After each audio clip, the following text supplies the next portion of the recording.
BBOR, Black Box Online Radio, coming to you from West Virginia. Black Box Ned 88 on Instagram for the bonus podcast.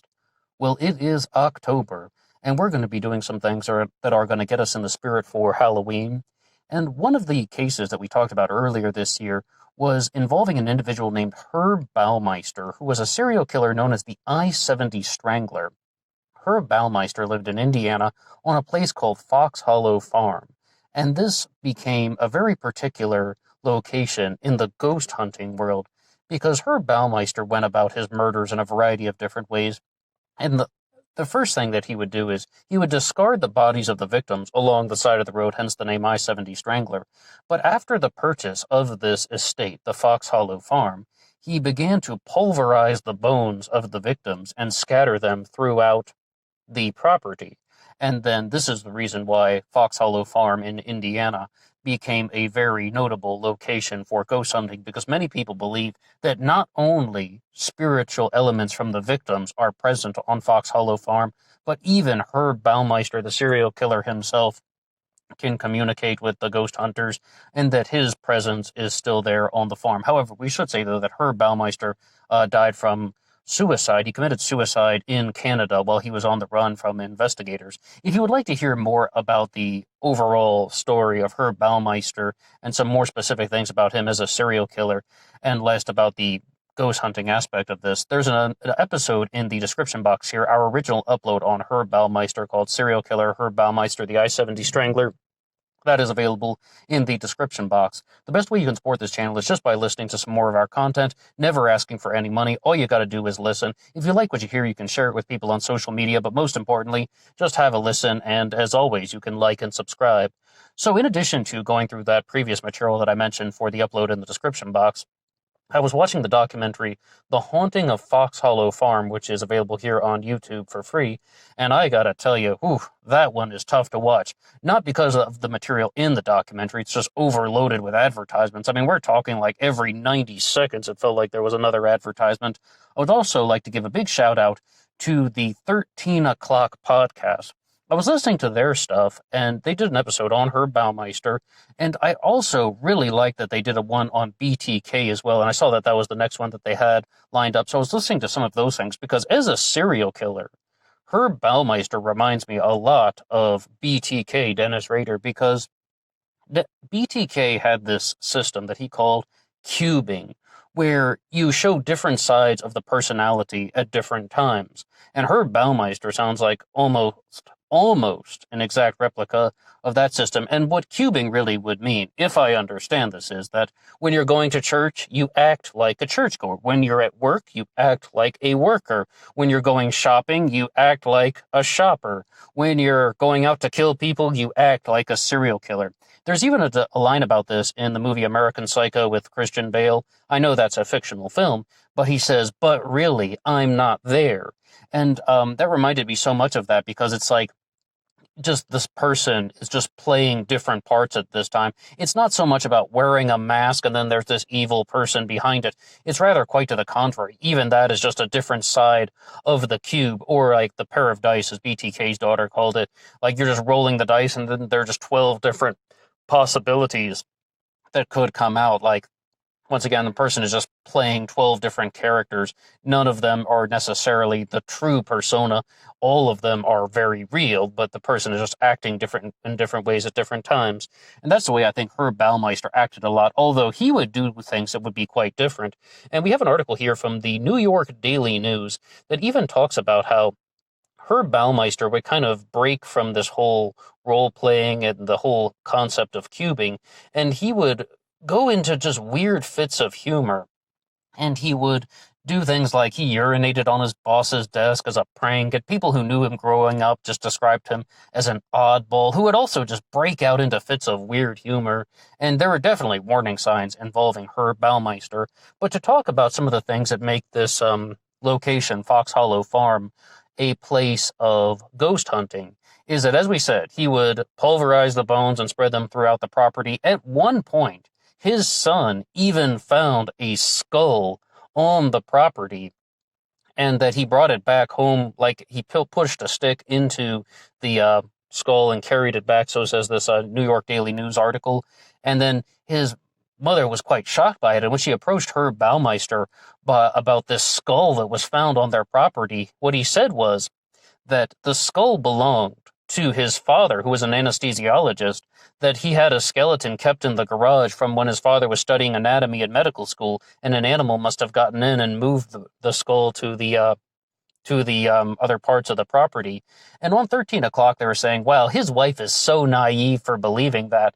And the only thing that I would say about that is, if you're going to be dealing with psychopathic and sociopathic behavior, one of the overlooked tendencies that people would say about this is that there is this, they really just underestimate how persuasive somebody can be. Because with psychopathic and sociopathic behavior, the person is just going to solve the problem as quickly as possible. This is one of the reasons why psychopaths and sociopaths are not only good at serial killing, but also politics and business. When there is a problem in front of them, they will respond to it in an instantaneous manner. And the way that Dr. Ramani, she explains this on YouTube, is like they will just be as cool as a cucumber when they're confronted with something, and their brain just goes into instinct mode.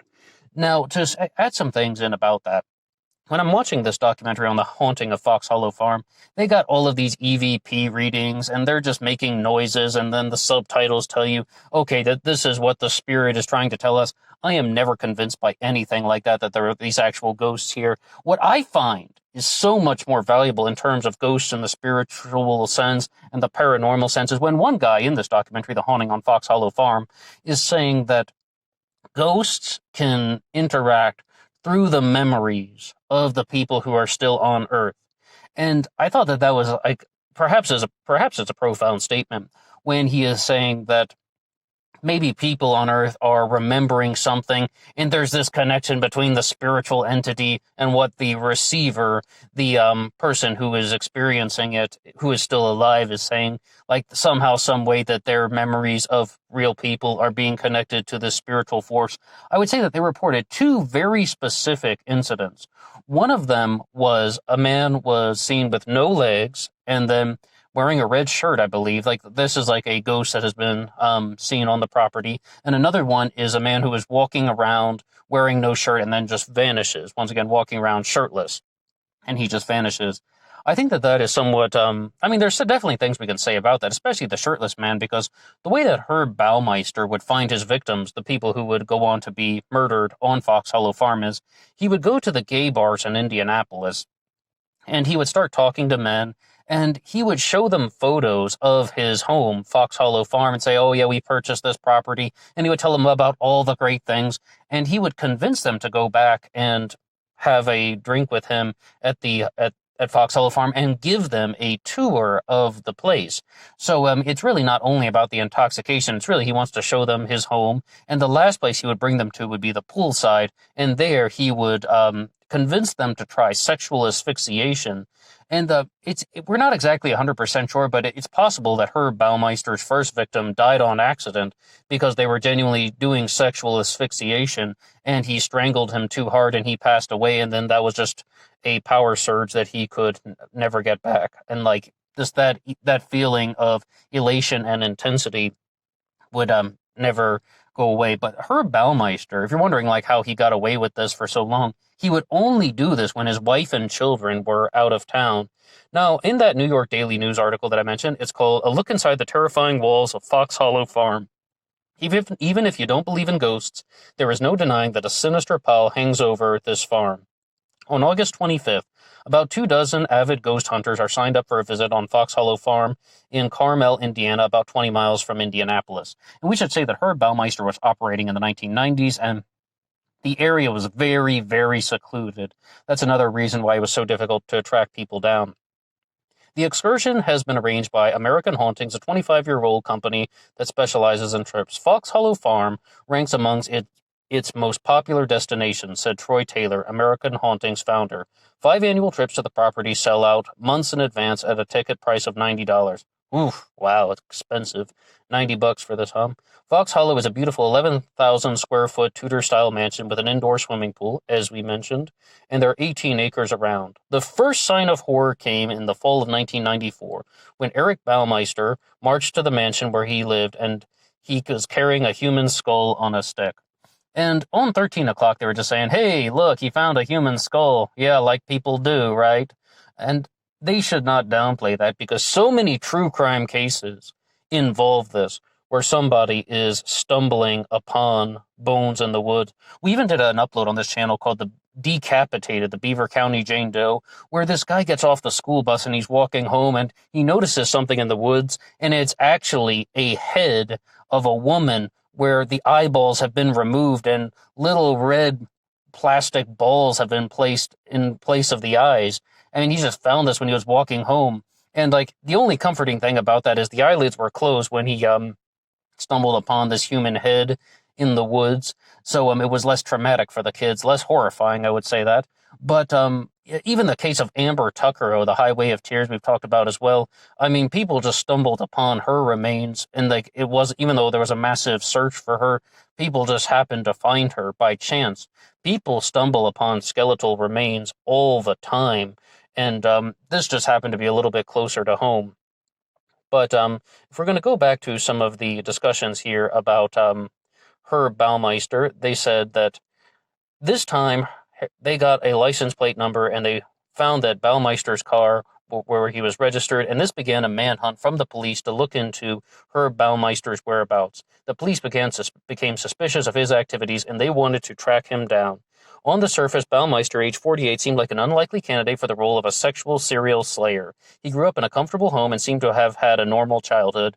About this having a normal childhood, you want to just talk about bad demons, though, like what kind of demons could be out there? Somebody was saying this once. He was actually the psychologist that interviewed Riley Martin about UFOs when he said if someone's growing up to be a murderer, they didn't have a good childhood. And then there's a discussion, oh yeah, but there's this one woman who murdered two children in Georgia. She came from a great home. And the psychologist is just saying, no, she didn't. No, she didn't. If she's murdering people, she did not have a good childhood. And I would say the same thing about Herb Baumeister here. Appearances are often deceiving, and Herb Baumeister would go on the run. He would cross the U.S.-Canadian border, and he committed suicide in Ontario, Canada. Now, about that, like, there is a high possibility that Herb Baumeister was working with accomplices. Because remember those things we said about I-70 and he's dumping bodies along the side of the road? He would do that when he was on business trips. And even his wife, Julie, said that he rarely went on business trips alone. That's the first thing. And some of the things that they shared in The Haunting of Fox Hollow Farm that I had never heard before were that there were 2 points that they wanted to share about his suicide. Number one, I don't believe the firearm was recovered. I still have trouble believing that they couldn't find the gun. And the second one was that there was an initial report that his car had been filled with items. There were just various items in the car. And by the time the car was impounded, all the items had been removed. So they believe some way, somehow, Herb Baumeister had accomplices in his serial killing activities. And if there's any time when it actually turns out that this serial killer is connected to some type of network, he might be a clear example of that. And by network, I mean people are actually involved in some type of, not exactly a thrill kill club, but definitely there are people who are working toward the same purpose. There are many people involved in these serial killing activities, or at the least, there are people aiding and abetting him. We can say that much. And when it comes to the more supernatural sense, I find that when I'm watching these ghost hunter shows, and they even did an episode of Ghost Adventure on Fox Hollow Farm, what they're doing is they're trying to connect with the victims whose bodies were scattered throughout Fox Hollow Farm. And one of the ways they go about it is they try to communicate with them. They try to ask them to do certain things. They're like, if you're here with us, close the door. And the door doesn't close. If you're here with us, move something. And something doesn't move. I find that much less convincing. Instead, what I would think is, if we look at the New York Daily News article, they say, buildings where gruesome crimes have occurred are known as psychologically affected real estate and often razed. This was the fate for Fox Hollow Farm. And psychologically affected real estate. This has 2 different meanings. Number one, if there has been a murder that has happened on the real estate, area, the value of the real estate can go down. And that one never made sense to me. If there's been a murder there, then people just don't want to live there. And the second reason psychologically affected is, I mean, I guess it ties in together, but just that people would think that there is the spirit or the presence of some type of ghost here. However, though, the fate for Fox Hollow Farm would go to show that its value would actually increase. Herb Baumeister was the owner and manager of two thrift stores, and I was wondering, like, how did he get the money to purchase this 11,000 square foot mansion? And it just turns out real estate was much less expensive at the time. Yes, they did borrow the money, but it was $1 million for this 18-acre, 11,000 square foot mansion, and then it would go on to be sold for $2.3 million, according to the Indianapolis Star. And the location has become a hotspot for paranormal researchers. 3 years ago, the owners of the house agreed to open their home for regular visits for the Haunted House Travel Company. It has not disappointed, Taylor says, as groups have reported hearing voices, footsteps, and other strange sounds, and feeling sensations of being punched, hit, and in one case choked. I mean, the choking thing, I'll give you that. As we said, Baumeister's primary pattern was to lure people to the poolside. He would give them the tour of the house, and the tour would conclude by the poolside, and then he would ask them to try the sexual asphyxiation, and he would eventually murder them because of murder through strangulation. Once again, he was known as the I-70 Strangler. So on that note, I mean, only in one case, though, they experienced the choking, which is the way that he went out, and or the way that he took his victims out, excuse me. Even if you don't believe in ghosts, Troy Taylor told the Daily News, there is no denying that a sinister pall hangs over this farm, if for no other reason it was where evil once lived. And that is the conclusion of the article. Once again, thank you to the New York Daily News. In terms of where evil is truly living, does this mean that there is an actual evil presence? Or is it more about what we said in the sense that something was affecting the memories of people? Like, if you want to just say that knowing that there is this type of tragedy that has taken place in a particular area, if that affects the memories of the receiver, then that could be something we could genuinely discuss. Like, what is going on with human psychology? How are people affected by this? How does this act of destruction impact a person in relation to where their memories connect with something that they haven't experienced, let alone the subconscious? If you want to talk about that stuff, I would love to hear what people just have to say in the comment section below. Please share anything. And also, I would like to know, what do you think about these sightings of people, such as the man wearing the red shirt with no legs, as well as the shirtless man walking around the property that vanished? Do you believe that ghosts function like that? Because I tend to think that when I'm watching shows like Ghost Hunters, and I only have a handful of times, but when I'm watching those types of shows, I really find that it was more about hearing a strange noise or seeing a strange light in the sky, and they were just like, well, we don't really know what that is. And they have these EVP readings in the Haunting of Fox Hollow Farm documentary, and then it's just like, these things are just kind of sounds, and then the subtitle says, oh, he's communicating this message to us. It sounds nothing like that, my friend. But if you actually want to say, though, that someone is seeing something so descriptive, it's not just like, oh, I saw a shadow. No, they said they saw a man who was walking around shirtless. They can make out very specific features. What is that? Do you believe that these are genuine sightings of ghost-like activity, that these are genuine paranormal cases? Or is that just people with overactive imaginations? Or is it just something else in its entirety? I mean, just the other day, I thought I saw somebody walking around one of the aisles, like, at the supermarket, and then I turned and looked, and nobody was actually there. But maybe there was some type of thing with the lights, or maybe I just thought I saw something that I didn't, the colors on the side of the aisle. What do you think is happening? Because when people are talking about as well, seeing a man wearing a red shirt and no legs, are they just seeing something out of the corner of their eye and they aren't completely sure what they saw, and then their brain puts it into this pattern-seeking fashion? What really is going on there? And I would just love to hear what anybody would have to say at all about cases of paranormal activity. And we are going to try to have these discussions with somewhat of an open mind, but if you are completely skeptical and you just say, hey, I don't believe in ghosts, put that stuff in the comment section below. I want to read that too. Say, I don't believe in ghosts, but here's why. If you just think that there is no scientific evidence to demonstrate the existence of ghosts, I would love to hear that. But also, the thing to say about it is that we can expand this to what really are people experiencing? And what about the stuff about psychological effects? Like if somebody is staying in a building where there has been a grisly murder that has taken place, where there has been a horrific murder, like on Fox Hollow Farm, are they going to experience things where there is some type of connection to the human brain has the ability to experience or recognize that there has been a traumatic or destructive incident in this location? If you have anything to say at all, please drop your ideas in the comment section below. Share anything you would like. And then once again, if you would like to hear more details about the crimes of Herb Baumeister, the serial killer known as the I-70 Strangler, about his life and crimes, you can visit the upload that is available in the description box here. All right, that's all for me now. I will see you guys on Instagram for the bonus podcast, BlackBoxNet88 on Instagram, and until next time.